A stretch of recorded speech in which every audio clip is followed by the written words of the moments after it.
General Sabuja, the dirty water, the Amusu of the Cholobi, and the Kwikwi of the Seraph. And I see why the thing diverts me.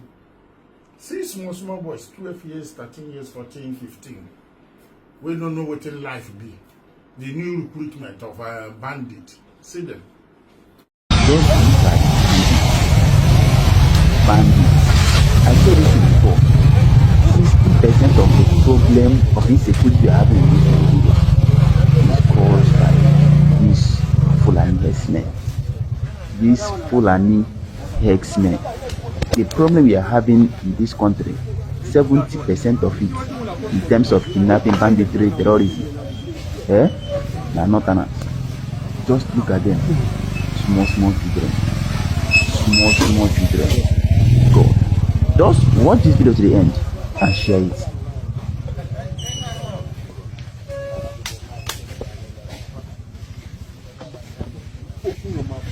This one now they value life. Don't be to kiki by people. This one they know what to be life. When we talk, it be like say we they talk too much. Where did they bring them from? We don't know. They recruit them. See battalion. Now waiting with the see. You don't go where now. When we talk now, they say this. See small children. If we let they buy them, they show them in public, you don't go where. Because then they buy our people, they show us in public. Then they execute our people, they show us in public, do video show us. Then they sentence our people, do video show us. But we now, if we buy them, do video show, even government, any form will say why they do like this, why they show, why they go show, why they show say they buy them, why they show this. Then when they do video, they show us, make we see, waiting on how they talk. Then they hide their own face. Or I know their house, know where they live. Or I know their relative. Or I know the barrack, the camp where they dey. Or I know the forest, the desert where they dey. Or I know their organ. Or I know who they speak for them. Like the one we say, make them create budget for bandit. This man will say make them create budget for bandit. Or I know they say, if na for South East, waiting on I go talk. If na South East man they talk this, waiting on I go talk. And the man see his son for army, his son a soldier. He get boys for military. He get boys for army. Now in the waka they discuss our bandit. Now they give us condition. Make federal government pay bandit salary. Make they offer them salary, they pay them afterward. See, no, even in the dream, no negotiation with the bandit. Why will you negotiate with them? People where they buy people. Kidnapper and robber. Assassin. Hire killer. You want to negotiate with them. You are giving them more power. If they give them more money to go buy equipment, buy weapon. If they empower them. When you negotiate with them, you empower them. When you give them money, you empower them. Not me. Anything negotiate with bandit, assassin, hire killer, kidnapper. No. Even the worst what they say, the man they enter government house. The man they enter villa. They enter Abuja, enter everywhere. They work freely. Soldiers, uniform men, they guide them. In be spokesman to bandit. In be advisors to bandit. In be organ to bandit. For one country where we don't understand and one Nigeria. Now this thing we see. One Nigeria back walking. Now our people will no one get sense. Now our people will no one wake up. Now our people will no one know something. Southeast people. Then they use us, they kill ourselves. Then they use us, they set ourselves up. Then they use us, they betray ourselves. They will give you small contract, you betray your brother. They give you small position, you betray your brother. They give you small cash, you betray your brother. Peanut, now they will give you betray your brother. You set your brother up. Let me tell you, it is on today's papers whereby American government under Trump was so much inquisitive for Tinubu to release the names of sponsors of terrorism in Nigeria. I went through papers to actually know how serious it was. But the congressmen and Nigerian lawmakers, they convened, to make sure that the list comes out. And today, we actually find out that Nigeria is still dragging their leg. They don't want to fasten, it up the implementation of releasing the names of those behind sponsoring terrorism in Nigeria. I'm aware of the fact that Tinubu is afraid to release the names. Why? His name might be there. Wike's name might be there. Chetima's name is there. I don't put might. I don't put assumption or anticipation. I don't anticipate. Chetima name is there. Chetima was the man that hit Kabiru Sokoto, the man that masterminded bombing of Madala garage in Abuja. Kachima name is there. They arrested Kabiru Sokoto in Kachima's compound when Chetima was Borno State governor. Listen and listen good. There is something that's stopping federal government of Nigeria from throwing the names of the list of people sponsoring terrorism across Nigeria into public platform or public glaring. I don't want to understand because they actually know that top government officials within this administration of Bola Ahmed Tinubu are there. Yes, that's why they are not bringing the name to public view. They actually know that if the public actually, make this kind of apprehension or comprehension, is gonna cause trouble in Nigeria. As you said, or actually predicted, Nigeria is going to end very soon if they throw out names of people funding terrorism in Nigeria. Listen and listen good. Yeah, listen and listen good. Nazire Arafai is there. Kwankwaso is there for signing Sharia law in Kano State. Are you listening to me? You have Gumi Sheikh, an Islamic cleric. You have Mamu apprehended in Cairo, Egypt, and in Iran by FBI. His name is there. Modu Cherif, former governor of Borno State, he used Boko Haram as his political thoughts translated into Boko Haram terrorists today. Do you know that Sardauna Sokoto is not free if something like that actually happens? Do you know that Chief of Army Staff currently that was just resigned of recent, Badaru Ahmed, he is among the sponsors of terrorists. Thank you so much. Then many of them. I even can tell you that I pencil Wike's name down because he killed 1,000 Obibo men in River State, and America doesn't like that. How could you allow such large number of Christians, female, male? It is unfair. Wike is going in for it. See, let me tell you, many of them, some are in Qatar, many of them are in UAE. And I want to tell you that Gumi Sheikh has absconded into Turkey. He's hiding there. From there, he's talking nonsense, sending all manner of rubbish remarks into the Nigerian contraption from Turkey. American military operations, I think they are going to Turkey to pick him up. If America is actually being sincere with Nigeria, they will swing into action very soon so that it won't be so late. We need to do work in Nigeria. America is coming to sanitize our political, physical, and social environment. America is needed here. That's my point. Okay, but do you not think the lack of Omotojo should be ashamed because the Nigeria judiciary, because they say Nnamdi Kanu was charged for terrorism and treasonable offense, but his name was not on the list. No Yoruba man was name on the list. They are all Fulani, and don't forget 2021 under Buhari, the name of terrorist sponsors were given no name from Igbo is there. No name from Southwest is there. People that are sponsoring terrorism are Fulanis. It is too obvious. It is too glaring. There's no way anybody in Nigeria could deny the fact that Fulanis are the invaders currently, murdering clergies, pastors, murdering and slaughtering farmers across farmlands on the Nigerian topography. Look at what's going on in Benue State, Agatu, Oturuko, Iyom, Riom, local government, Nasarawa, Niger State, Plateau State. Fulani invaders, militias from Sahel countries of Burkina Faso, Senegal, Mali, Niger are the one influxing into all these regions in the mid-belt, grabbing their lands, mowing the locals down with sophisticated weapons, killing all of them. Why? Indiscriminately, because they want to grab their lands. Sometimes they even shoot the Muslim counterparts, the same faith with them. Why? They are not of the same race or tribe. They want to grab their land. So this kind of incursion does not know religion, It does not know tribe. The only thing is, I am Fulani, you are Fulani. I will kill the rest that are not Fulani, whether Muslim or Christians. Intention, an intent to grab their land, an intent to overshadow them on their farmland, take over those green pastures for grazing. See, listen, Fulani man is a bush dweller. They are not in the urbanities.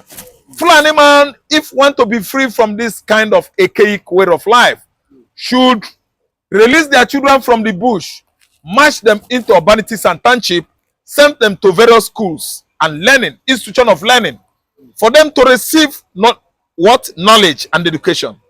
You don't leave your children in the bush rearing cattle. If you leave them in the bush rearing all the animals, your children will be behaving like animals. That's why you see all the Fulani youths enrolling into banditry. Yes. Terrorism, insurgency, coming to the town to slaughter the innocent township dwellers. That's why we are advising all the Fulani idiots in the north to roll out their children from the bush and send them to school.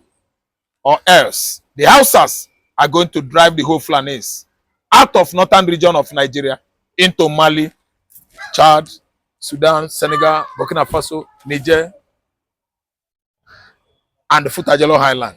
Because these people are black Arabs from southern Algeria, southern Morocco, southern Mauritania, southern Egypt, southern Libya. They are all religious morons. They believe only Allah, Muhammad, Al-Quran, mosque. They abandon Western education, telling you that Western education is dangerous. While they use gun, they use food, they wear cloth. Why are you saying that Western education is dangerous? Why are you using food? Why are you using guns and electricity? Fulanis are the most archaic human being on the continent of Africa. Education, no. They don't have education. The religions they brought to the north is the reason why Hausa man is down today. Islam is not helping matters. And I'm frankly telling you that Islam came to attack Christianity because Christianity is light and Islam is darkness. I'm telling you that if Fulani refuses to do the needful, the Hausas are going to get themselves back and chase Fulanis out of northern region. They will leave Nigeria the way they left CAR, Central African Republic, in 2013. Nigerian Hausa, Igbo, Yoruba should do that. But we are afraid of the Southwesterners, the Yorubas, who always align with the Fulanis politically to cause havoc in Nigeria. The Yoruba, they don't have themselves, they don't get themselves. They are the ones that are aligning with Fulani each and every election that comes and cause havoc. While Hausa, Northwest, Northeast, Mid-Belt, all the Hausas in the north will unite. Southwest, Southeast, South will not unite. Because Yoruba will always like to be Yoruba, follow Hausa, abandoning their brothers, South, and Southeast. What is wrong with this region? I can't actually tell. Southwest, you need reorientation. Set your mindset to think well. The real terrorist is in the Azovila. The headquarters of Boko Haram is the same address of Tinubu. So if you post a letter to Tinubu, if it doesn't come out on time, Boko Haram will collect the letter and read it and pass it to him. They live together, they work together, they plan together, and they share together. How do you mean that the headquarters, the address is at the villa? Because the villa, the state house, is where all this criminality is being planned. If you deceive yourself and think that Nigerian army cannot defeat the terrorists, then you don't know Nigerian army. Try and whistle at the wife of a general, and you see how the entire barrack will descend on you. Try and a home minister of FCT could not collect 1 plot of land. You saw how that Navy captain stood his ground there, telling Wike, yes, you are not coming here. Imagine if every captain stood their ground and said terrorists not entering Nigeria like that. If the armed forces strong enough to stop a minister who is representing the president from misbehaving on the land that he has interest, Say, I have my orders. So are you telling me, if the president of Nigeria gives an order that the whole of Lagos State should be evacuated, the army in Lagos will evacuate everybody? If they give an order that the whole of Kano State should be evacuated, the army has enough capacity to evacuate the whole state. The president made a proclamation, and the entire government house was forcibly evacuated in one day. So you are telling me that the president wants to end this thing, he will not end it, but their political money is tied to it. And if you think maybe because I don't like them, which I don't pretend about that, go and read the EFCC reports on what Jonathan did with the money he borrowed in the name of fighting Boko Haram. You are a journalist. You saw the trials. You saw the investigation. Who was collecting the money? The money was shared to politicians, girlfriends, contractors, or let's say we're even a nation of cripples. That sometimes in the past, there was no proper polio vaccination. A majority of Nigerians are crippled, we have no leg. We have enough resources to hire machinery to kill Boko Haram and terrorists and bandits. Ban on structured amnesty negotiation and ransom payment by any government entity. Mandate criminal justice enforcement over expediency. Mr. Speaker, honorable colleagues, despite strong anti-kidnapping laws like life imprisonment, death penalty for kidnapping, the practice continues because it is alleged that government entities negotiate with bandits and pay ransom. That is one of the things that the House must investigate. Security analysts confirm that amnesty deals and peace negotiation, they legitimize violence, they embolden armed groups and undermine rule of law. Documented pattern across Zamfara, Katsina, Sokoto shows stage ceremonies where captives are released and rusty weapons surrendered, followed by rapid resurrection or resumption of violence. What then is the legislative solution on that? The legislative solution required there is to ban unstructured amnesty negotiation and ransom payment by any government entity. Mandate criminal justice enforcement over expediency. Number 2 on that list is police funding crisis. Mr. Speaker, the Nigerian police force suffers from the following. Number 1, low budgetary allocation with incomplete and late disbursement.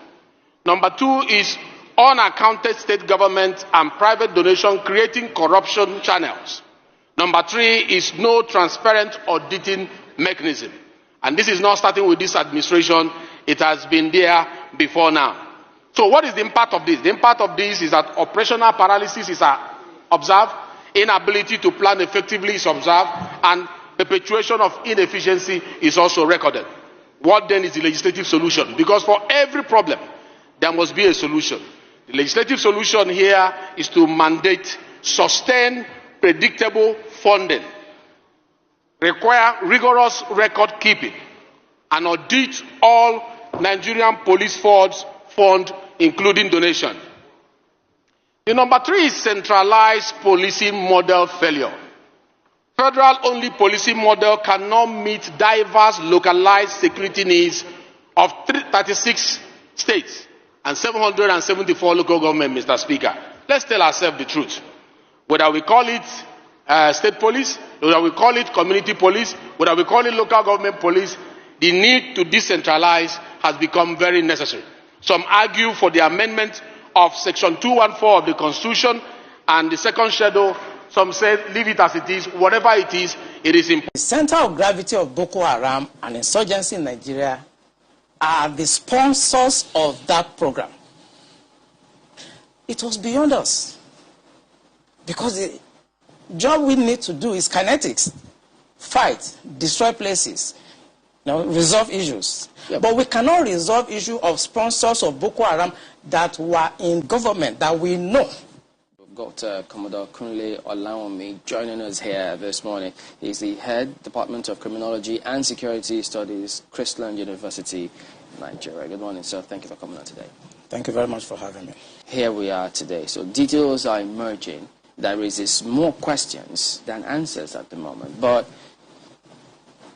what's your impression of this, for instance? Thank you very much. My impression, I think, is just the impression of every Nigerian at this point. I've served the military intelligence for the past 35 years. It has always been the case. Our problem is religion and socio-cultural. I mean, people will expect me to come here and start talking about kinetics, about operation and so on. I've been an operational commander all my life. I've commanded warships, I've commanded troops, I've commanded men outside Nigeria and so on. But I'm not going to come to your station to discuss kinetics. The problem is not kinetics. In 2017, 2016, I told them, General Lawrence Shakin then, that the challenge we have in this country cannot be solved the same way we solved the problem of Niger Delta. The Niger Delta problem was solved during Yar'Adua time, basically by me. And I told them that we can't use that same template for Boko Haram. I told General Lawrence Shakin to look at the center of gravity of the problem. And we all came together. I was made a member of the committee in 2016-2017. And we came to a conclusion after several arguments. And the arguments were three. To identify the center of gravity of the problem, one group said it is the fighters, the Boko Haram fighters are the center of gravity, so we should go after them. Another group said the center of gravity of Boko Haram is Abubakar Shekau. So if we go after Abubakar Shekau, then the problem of Boko Haram will be solved. I took exception to the group. I said that is not the center of gravity of the problem of Boko Haram insurgency that we were having. And General Lawrence Shakin asked me, allow me, why are you giving problem? What is the problem? Give us the answer. And I told General Shakin that if I tell you the answer, you're not going to be able to solve the problem. He said, what is the problem? I said, the center of gravity of Boko Haram and insurgency in Nigeria are the sponsors of that program. It was beyond us. Because the job we need to do is kinetics. Fight, destroy places, resolve issues. Yep. But we cannot resolve issue of sponsors of Boko Haram that were in government that we know. When you say we, who I was in the military intelligence. Okay. And the defense headquarters staff that I work with, they know. And that was why we couldn't pursue that aspect that could have resolved that problem. Because you need to arrest people. And recently, 400 people were gathered as sponsors of Boko Haram. Why is it that the government has refused to try them? So the government knows sponsors of Boko Haram? Of course, it's in the news. In real life, you see that the defense headquarters cannot conduct any operations that is not sanctioned by the commander-in-chief of the armed forces. Yeah. They cannot. No matter how small, little they cannot. So when the Yar'Adua government decided to put an end to Niger Delta militancy, that was in 2007. What he did was simple. He called all the security chiefs and all the intelligence chiefs and tasked them to come up with a solution. The Defense Intelligence Agency, the National Intelligence Agency, the Department of State Services were called with the Inspector General of Police and the Interpol to come up with the solution to the problem. Then the problem was Niger Delta. The president was Yar'Adua. He was dispassionate. He wanted to solve the problem. Within 6 months, we solved the problem. I remember I have to go to Angola to go and bring Herioka, and nobody in Nigeria knew what we did. All we know is that since 27, 28 that we conducted our operation under Yar'Adua, Niger Delta issue has remained manageable. This government does not want to resolve this problem. They are escalating it because of tribal and religious sentiment. So when you say this government does not want to resolve, why would you go that length? The meetings that have happened, the purchase, the change of guard and the rest. Why would they do all that if they don't want to sort this? Because that is not the solution. What you just mentioned is not the solution. When you have a problem at policy level, strategic level, operational level, when you have a problem, what you need to do is to identify the center of gravity of that problem and attack it. That's what you do. What they are doing is not attacking the center of gravity of the problem of Boko Haram and insurgency. So if the president is buying Super Tucano, is changing service chiefs, that is not the solution.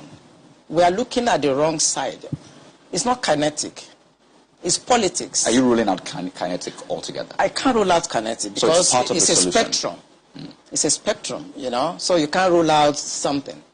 But the center of gravity is what they should look at. And what is it? I'm saying it on this channel. It is the sponsor of Boko Haram and bandits. You know, when I worked with the DSS in 2007, because when Yaradua approved the operational order that we did, we now have to work together as a team. He actually forced all of us to sit down together and work together. I was surprised at the tremendous amount of information had by DSS. I was shocked. We in DI, I was in Defense Intelligence Agency, and when they were forced to bring out the files, I was shocked. They have so much information at DSS presently as I'm talking about what I'm talking about. They have. But you see, if a fish is going to get spoiled, it's going to start getting spoiled from the head. The DSS will not do anything except the Commander-in-Chief's body language shows that this is the direction I want to go.